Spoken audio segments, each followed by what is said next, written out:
Hello and welcome to the Addicts Anonymous podcast. I'm your host, Jim Rochelles. Today is episode 233, and we're going to be interviewing Michael. How are you doing today, sir? I'm well, thank you. How are you, Jim? I'm doing well as well. Good. Glad to have you on here. Good to be So, here. yeah, you excited to do this? I am. All right, cool, man. I am. So, Yeah. so, so let's start with your childhood. How was it growing up for you? So I come from a family of teachers, grandmother, mother, father, even my older sister now, all school teachers. So education was always first and foremost in my family, but I was never a student. So there's always that looming having to be somebody that you're not. That aside, that kind of went out of order here. I remember being in nursery school and just having tears flow down my face. I felt like the weight of the world was on me at that young age. I don't know the common person in nursery school, but I would imagine they don't have too much to worry about. I Yeah, felt such anxiety. I find it amazing that you remember that young. I can't remember my childhood for some reason. Yeah, yeah. I remember vividly, like being on. It was called Kyle School in Hamilton Township, and there I was, just tears flowing down my face just but I always this major empathetic. If I saw somebody getting bullied, I would cry. I remember they did the superintendent of schools at my elementary school was retiring, and they sang him all these songs, and he started to cry, and there I was crying, and all my classmates were, what the hell, what's wrong with this guy? Yeah. And then you kind of adapt to it in a way. Do you have any brothers or sisters? I'm in the middle, two sisters, two beautiful sisters who I love dearly, and growing up with them, you know, I'll say it like this, Jim. I love my parents. I truly do. And I would never blame my trials and tribulations on them. But I got the same upbringing that they did, a very physical, very verbal, very kind of foot up the ass kind of growing up. What kind of physical stuff? The wooden spoon, smacked. And my mother was worse. My father would take out the wooden spoon. When you saw my father with the spoon, you've kind of reached the pinnacle of bad behavior. But my mom, I remember one time doing I have a little bit of a cold, I'm sorry. Um, Doing my times tables, and every single time I got one wrong, she'd smack me. And I didn't get many right. To this day, I despise math. I I, Yeah. I just will play rummy and I won't be the scorekeeper. It's like that, you know. Um, my older sister studied hard, got straight A's, the occasional B. My younger sister doesn't touch a book ever in her life, managed to get straight A's, go to a wonderful college. She's kind of like a bit of a genius. My father's a genius, like certified, like has that genius IQ. I certainly didn't inherit it. And then you got me, who's just always been the I'll learn what I want to learn, and the rest I'll just sweep by the wayside. Oh, I'm the same Psychology, exact way. I mean, if something's not interesting to me, it's just no reason to learn it in my mind. which, Jim, not to skip far ahead, but plays a role in how even recovery is for me. Years, if you push me into recovery, I'm going to go the other way. But at that breaking point, when I finally want to be a part of this, I'll do my best. But if somebody, it kind of goes, if you want to get the help, you're going to get it. If you don't, you don't. Anytime I was forced into rehab, forced into detox, I AMA'd, got the hell out of there. But when I wanted it, when I was at my breaking point, I chose it. That's been my way all my life. So, how was your social life growing up? Do you have a lot of friends?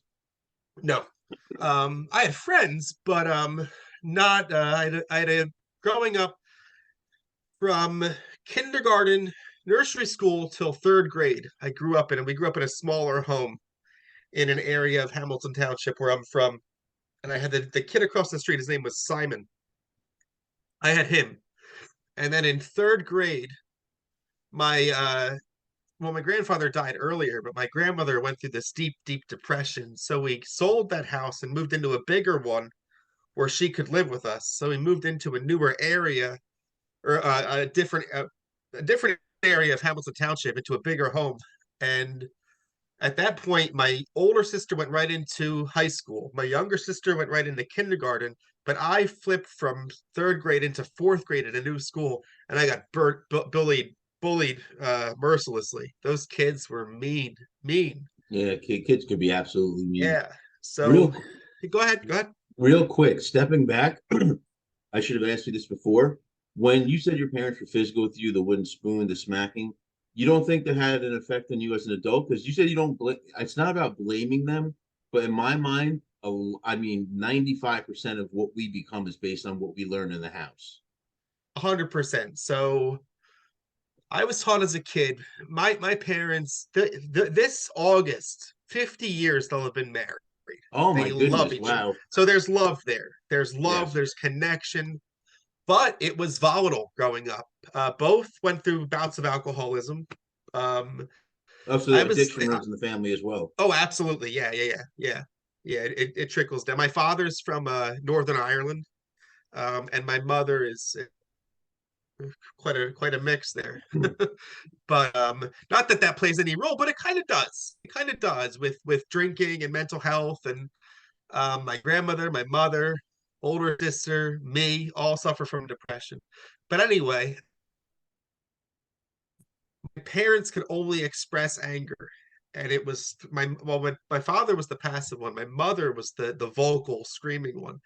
But when I started to scream, I was from a young age. You're taught that anger is wrong. Even to today, it's in human nature to get angry. It happens. But when I was get this feeling of something wrong, you know, going looking for that. I was a sensitive kid. I went go home and instead of I go home with tears in my eyes, and instead of getting the hug, the coddling, I get a foot up my butt with a smack across the face. I said, toughen up. There's some, and it carried out. So with that wanting to be held, wanting to be nurtured, that anger, you look for something that's going to kind of hold you tight. I saw it in women, self-harm, and then finally the opiates. Fought always my own personal kind of self-medication. It was my own little thing that made me feel a part of this world. So, at what age did you ever start using drugs? Um, I think by the time I graduated high school, I smoked weed less than a handful of times, and How old were you when you first did it? oh, 16. Okay. I was a pretty good kid. I drank. I was on the swim team, so we would have pasta parties. Do you know what a pasta party is? No, Before the never. Oh, okay. Before a big meet, you meet at like the captain's house, or the two captains will come together, and they just serve pasta, like plate and plate of lasagna, sodas, da, da, da, da. But afterwards, the older ones would stay and we'd knock back beers and stuff like that. But nothing bad. But my junior year of high school, uh, I had my wisdom teeth taken, and they gave me like perk fives, like the 512s, the real, like but that one pill gave me this little itchy, euphoric feeling, and immediately, without even knowing anything about addiction, I said, "Well, what will two do?" So I took the second one, and I felt nothing ever made me feel that calm, and all cares, worries, everything went flying right out the window. Um, I'll put it this way: in my house growing up, the house had to be immaculate every Friday. My parents were school teachers. My mom had the weekends. She wanted the house spick and span perfect. I didn't do my chores or whatever. And she came home screaming. And I remember laying there just being like, I don't care. Like I feel so good right now. And then by 19, I the opiates picked up. I went to college and always sought that out. I went to school in Mount St. Mary College. It's up in a town called Newburgh, New York. Very rough city. And that's where I kind of lost the fear of going into the inner city. If I couldn't find that on campus, I'd find it in Newburgh. And in college, smoking crack, doing dope. And then I'd say in 2004, when I graduated, it took off like a rocket. Where are you from? Are you in Jersey? Yeah, I am. I'm in Forked River right now. I'm in a sober living house. But I'm from Hamilton, born in Trenton. Yeah, I'm in Old Bridge. Oh yeah. Sure. I was living in Freehold for a while. I bounced all Yeah. over the place. I went to Marlboro High School, and that was Freehold Regional High School District. Okay. Yep. Yep. I know the whole. Yeah. Cool. Okay. Yeah. Yeah. So real So quick, going that's back, when was the first I'm forgetting, I think I missed it before. When was the first time you did like a hard drug? I know you said it was the opiates, but 19 you said?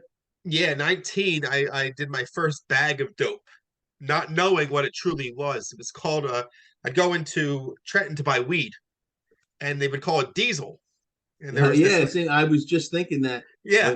when you said they called it something different, they calls it diesel. Yeah. Yep. And I would do it on occasion, chipping away at it until my first that was the first experience with it. And I remember going through little bouts of like not feeling too good, not da, da, da, da. But my first rehab was winter of 2004 after college.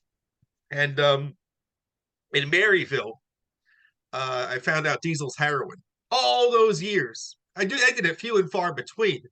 I had no idea. And then once I found out what it was, I was like, okay, game on. In Maryville, I wanted nothing to do with the place. I think I left after 7 days.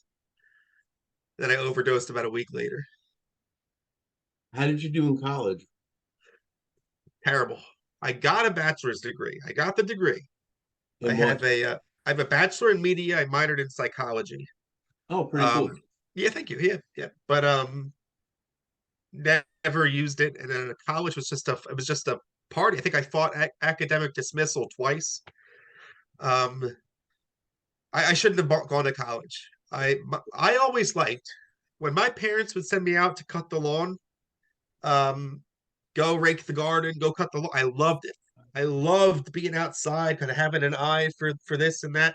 I wanted to be a landscaper, but they went by that motto: you go to school, you get a degree, you get a good job. Well, I'm not a student, so I'm going to go to school and party my ass off. I went immediately. The books for the road was a road split in two ways: books in the library and studying is this way, and sex, drugs, and rock and roll is this way. And I went that way, and I never looked back. Yeah, it took me 4.5 years to graduate college. I think I was last in my class, low GPA, got the degree, but shouldn't have gone. You like psychology? I love psych that. Now that's what I'm talking about. We talk about things you want to learn. Psychology is my thing, and then you go through 22 years of addiction, and that psychology is going to back me up. I'm in the process of getting peer recovery done. Um, Eventually CADC, and then down the line, master's degree, and all that good stuff. I have goals, Jim. I have goals, but I just gotta, I work an NA program today. That's my fellowship. It's all, the one day at a time, which is hard. It's hard to stay planted when you got a past that rips you to pieces and a future that you're uncertain about. It's That's a hard to great way of stay in putting that it. moment. Yeah. I'm not a sociopath. I've done terrible, terrible things. 22 years of heroin addiction. I mean, you don't come out and you're all right. Yeah. It's like, Jesus, what have I done? You know, my mother has dementia, um, really bad. She wandered outside about 2 weeks ago. She went to the Oh, neighbor's house thinking it was our house, and my my father's got a. grandfather, my grandfather had Alzheimer's. I'm sorry, Jim. I'm sorry. It's tough. And then It's my very tough. father, at 75, he has to take care of her now. So his heroin addict son cannot be a worry anymore. It's an external motivator. They talk about internal motivators, external ones. So that's a big one. That's a big one. I'm the only son, I don't want them to bury me. And the overdoses are just racking. Jim, I've overdosed about 40 times. No That, shit. and that's no joke, Jim. That's backed up through. I went the last time I went to community medical center here in Tom's River. They looked at me. They're like, "You've been here 6 times since New Year's," and it was the end of February. Now, Oh, just that hospital alone, through Robert Wood Johnson, through Cooper and Camden, through Centra up in Central State. Freehold, Centra, and the amount of visits I've been to those, we're talking 40 overdoses, Narcan alone. Let alone the times you wake up on the floor 3 hours later, you come to. I shouldn't be here. So there is a plan, and that's how higher power kicks in, right? The fact that I'm still here proves that there's something beyond me. And that's how I was finally able to tap into it. I just looked at it through that kind of perspective, and it helps. Yeah. So what did you do once you graduated college? What did you do with your life? Oh, I decided to go home and I got a job at CVS. Nothing wrong Okay. with working at CVS, but you don't get a bachelor's degree to do such a thing. So Exactly. No, I understand. I was so addicted to that party scene, Jim. Like I was the party guy on campus. Everybody knew it. I was a good guy, but out there, out of my mind. And I moved home to my parents' house, and it's gone. And I went into this deep depression. You're bummed What do you mean out. it was gone? The party scene was gone. I Oh, wasn't the in party. college anymore. It was, and as I went through, like my friends started to grow up, and I'm still lingering in the streets of Trenton, and and that's where really like the downward spiral took off. Like that's where you don't come out here to talk about a war story, but that's what that is. It's just heroin addiction kicked in, and in the realm of it, I've been on the streets of Trenton. I've done my little stint in Kensington. I was homeless in Camden. That's where the trauma and the PTSD kicks in. Like that was a rough city for me. I was gonna say Camden And is it's known to be a rough area. yep, about 35 treatment centers. Um, I lost a friend, a dear friend, right next to me. We both overdosed on the drugs that I gave her. Both overdosed. She didn't wake up right next to me. I found my running partner at Camden murdered. Rough stuff. Like I'm not the guy that backed over his mailbox and had to get help. Like addiction took me to its darkest depth. 3 suicide attempts. Um, What led to the so suicide attempts? the breaking point. You're at your. I remember I was in a rehab up in Marlboro, New Jersey. Discovery? And, correct. I've been to New I Hope, that but this, that this. Go ahead. no, no, yeah, I was just gonna say that's where I went, Discovery in Marlboro. Yep. Yep. I've been to New Hope, but this story takes place in Discovery, and I made that promise. I promised myself I'll never use again, and if I do, I'm going to kill myself. There's a story that backs that up. I won't get into it, but it was Christmas time, and they were having this Christmas party, and everyone's friends and family were all around, and I'm sitting in the corner, just I want nothing to do with anything. And my counselor came up to me, and she knew my history of a mental illness and where it takes me. She's like, just relax. It was like I think it was like a weekend or something, or basically she said, hold out till Monday. We'll talk about things on Monday. And the overseer, the nice guy who I'm not going to mention his name, but the guy who takes care of the place. Yeah. Yep, he knows me pretty well because of my numerous stints there. I said, "Do you mind if I just go lay in bed?" There was like an H&I that came in, and I knew those two guys, and I didn't want to see him because they didn't know that I was back in there. And I was laying in my bed, and I'm a music guy, right? So I started thinking about like Chester Bennington and Chris Cornell and Kurt Cobain Oh, I and love Kurt Cobain. I play yeah, guitar. I could play a okay, ton of I could play a ton of the thing is about his music, it was right. so simple. He had Oh, just so that's what great I hear. simple Yeah, melodies. yep. I don't play guitar, but everybody that plays guitar and talks about him said Nirvana is it's just easy to play. Yeah. But I'm born in '81, so by the time that whole music scene really, I always liked music from a very early age. But by the time an appreciation for it came in, was the grunge era. Like Pearl Jam, Red Hot Chili Peppers are my favorite band. But anyway, um, I'm thinking about these guys. I'm thinking about my life, and I'm thinking about how I'm just at my lowest, and I'm never gonna get it. And the gears start turning, and quickly, on impulse, I have a journal. Uh, I've been journaling since 2019. It helps incredibly, but I knew my father would see that journal and want to read it. And in the last page, I wrote a suicide note, and I went into the bathroom, and I hung myself and landed on the floor with this big mark. Somebody came in and found me, and I found my way to the psych ward over in Central Hospital, whatever it's called. And that was the third, and that was probably the most. They're all genuine attempts, but that was the real eye opener. I ended up spending Christmas Eve, Christmas Day, New Year's Eve, New Year's Day in a psych ward in South Jersey. I went through a breakup during that while I was in that psych ward too. Like I was pretty low.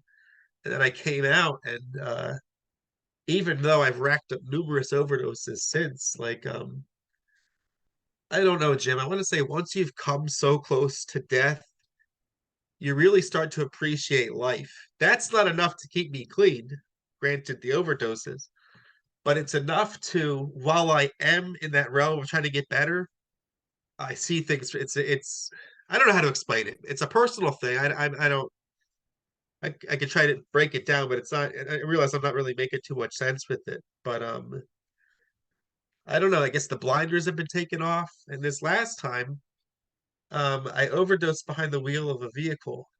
And I've had two DUIs, right? And when I woke up, I was in an ambulance, and the paramedics were telling me you're in Pemberton. I don't know how the hell I got to Pemberton. I got no business there. I was in Trenton. I guess driving around smoking crack. I ended up in Pemberton, overdosed, and they said the police are taking your car to an impound lot. Now there's no you can get a first DUI and then the second DUI within 10 years, you're okay. But a third DUI, you get it 40 years down the line. It's a third, and you got to do that time and everything. Uh, I The consequences were that the rear view mirror was missing, and I don't get to drive that car anymore. I never got a ticket, nothing in the mail, not even a reckless driving, nothing. Woke up the next day, all the dope was in my pocket. Nothing came of it at all. I suffered no, and that was probably I don't know why all the death and gloom happened, but that was as of today the eye opener experience that I could have killed a family, I could have killed myself, I could have killed somebody walking their dog. Nothing happened, and I know, Jim, if I continue this, I will die. I'm burning up other people's lifelines at this point. I really gotta stay on the straight and narrow and take life for what it is. And at this, as we speak today, I have 113 days. Um, it's rare that I get into triple digits, but this time I'm doing triple digits and solidly working a program. Any venue, if it's Smart Recovery, Refuge Recovery, AACA, NA, whatever A you want to put. For me right here, I work an NA program with a home group and a sponsor, a commitment at the home group. I make coffee, so even when I don't want to go, I have to because you got to have your coffee. Friday, I do a meeting with my sponsor. We go to that together. We talk in the car. Any meeting I can hit along the way. Um, I attended an IOP program. Um, I've been dropped down to OP 3 weeks ago. I still go to IOP because at the moment I'm not working. I'm doing my peer recovery, getting that all going. Uh, that's pretty yeah. That's where I'm at right now. Just kind of taking things easy and seeing what happens. And I'm not rushing this, Jim. I am not. I know there's fellowships where they do kind of speed you through the process to have that awakening. I'm a writer. I write, and I'm writing my step one right now. And living in this sober house, I'm accountable. I got to pass my drug tests. I got to go to IOP. I got to pass drug tests. Yeah. Any questions, Jim? I'm sorry. I went on for a while there.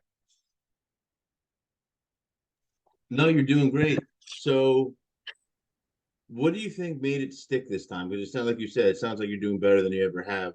What made you to get to triple digits? So this is personal. I at my last treatment center, I I can't tell you how it happened, but I looked in the mirror. I think I just got a haircut or something like that.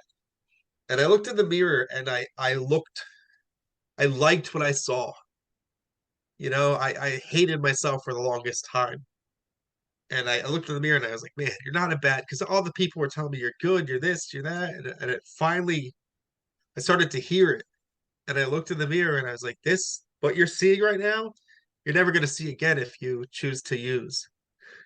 And I started to slowly love myself for the first time, I think ever, really, Jim, to really love the person that I am and separate who that person is from active addiction to who they are when they're clean. And they're two different. I know AA talks about the Jekyll and Hyde. Like I'm a monster when I'm using. but it's not me. When you drop $100 on the ground, I will return it to you. That kind of person right now. You drop $100 back in active addiction, I'll see that you have 100, and then I'll run your pockets for more money. Um, and then getting down on my knees and praying every night, uh, praying to a higher power of my choice, of my own understanding. Sorry, and those things combined with the program and wanting to finally live, knowing I won't beat anymore. Like I'm gonna die, and finally choosing life, like the train spotting quote: "Choose life." You know, that's all those things combined, Jim. And then other things that I really can't talk about because they're just so personal and like whimsical and higher power level stuff. But at a breaking point, I've had so many rock bottoms, like so many, and I said, "Well, Jesus, what's my final one gonna be?" And somebody said, "You're gonna reach your last rock bottom when you stop digging for it. Or you're not gonna have any more. When you stop digging, is you're not gonna. I can't. I'm screwing it up. But basically, yeah, stop digging for that rock bottom. And that's where I'm at today. I'm glad to hear you're doing so well. Thanks, Jim. Thank you. Yep. So, what are your plans for the future? So continue with the program every day for the rest of my life. Now, that is definitely a one day at a time thing. But I have these visions of God. If I'm 20 years, like after 20 years, I'm gonna be able to have a beer. Like I've earned it, and I know it's been 22 years that disease will stay and manifest the entire time. So I have to work a program every day. Intimidating, yeah, but that's where one day comes in. I want to get my CADC. I want to help people. When I'm sitting at a desk with a client aside in front of me, and I have a caseload of people, that's when I've reached it. All I want to do is help people, and I have the ability to help people. I know I do. Um, get my CADC, get down the line, get a master's degree. Uh, basically, um, just live a simple life. Jim, I those are the things the visions. All I want to do is get through each day, and right now just see what happens. It's whatever gets me through my day without hurting myself or anybody else, and that's good enough for me right now. When I put my head to the pillow at night, did I screw anybody over? Did I get high? Did I lie, steal, cheat? If it's no, no, no, no, then I've had a good day. And just keeping it simple for now. And whatever happens down the line, if you're doing the right thing, we'll see. You always hear people come in for H&I when they tell their story. They have the best life they've ever lived. They're not talking about the mansion, the smoking hot wife, the whatever boat. It's just it's a life without using. That's got to be more incredible than what it was. That's my plan. Those are my goals. Just to behave myself. No, and it's good to have goals. You gotta, like you said, work a program, have plans, not just sit there on, at idle. Yeah, right. That's the worst. That is the worst. And I like to isolate, believe me. Yeah. Yep. So let me ask you one last question. Do Sure. you have any advice for people that are watching and listening? My advice is it's there's two roads you could choose. There's the path of destruction, and there's the path to get better. And I understand, I hate to say this, but I understand that path of destruction. And I understand wanting the other side and not being able to get there. But if you truly want to get the help, it's there. And I'm talking mental addiction. There is a way out. Um, don't be so hard on yourself, but just know that, and I'll say it, an addict's net casts wide. We're not the only people we're hurting.